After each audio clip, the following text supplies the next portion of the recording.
गांव के पास स्थित घने जंगल में एक पुरानी हवेली थी, जिसके बारे में कोई बात भी करना पसंद नहीं करता था। कहते थे कि वहां एक ब्रह्म राक्षस का वास था, एक ऐसा राक्षस जो अपने जीवन में एक शक्तिशाली तांत्रिक था, पर अपने काले जादू के कारण उसकी आत्मा कभी शांति नहीं पा सकी। उस हवेली में जिसने भी कदम रखा कभी वापस नहीं लौटा। एक रात गांव का युवक अर्जुन, जो साहसी और बेखौफ था, अपने दोस्तों से शर्त लगाकर उस हवेली में जाने का इरादा कर बैठा। दोस्तों ने उसे रोका, लेकिन अर्जुन ने कहा, यह सिर्फ अंधविश्वास है, मैं जाकर साबित कर दूंगा कि वहां कुछ नहीं है। चांदनी रात में अर्जुन अकेला उस हवेली की ओर बढ़ा। हवेली का दरवाजा पहले से ही खुला था, जैसे किसी ने उसे अंदर आने का न्योता दिया हो। उसने गहरी सांस ली और हिम्मत करके अंदर कदम रखा। चारों ओर केवल सन्नाटा था।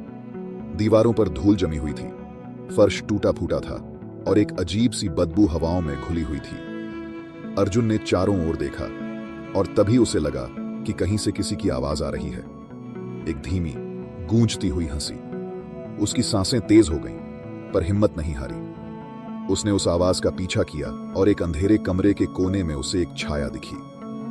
जैसे ही वह छाया उसकी ओर बढ़ने लगी, अर्जुन को समझ में आया कि यह कोई इंसान नहीं बल्कि ब्रह्म राक्षस है। वह छाया धीरे धीरे स्पष्ट होने लगी। उसकी लंबी बिखरी हुई सफेद दाढ़ी थी, आंखें जलती हुई लाल और चेहरा एक अजीब भयावह मुस्कान के साथ झुका हुआ।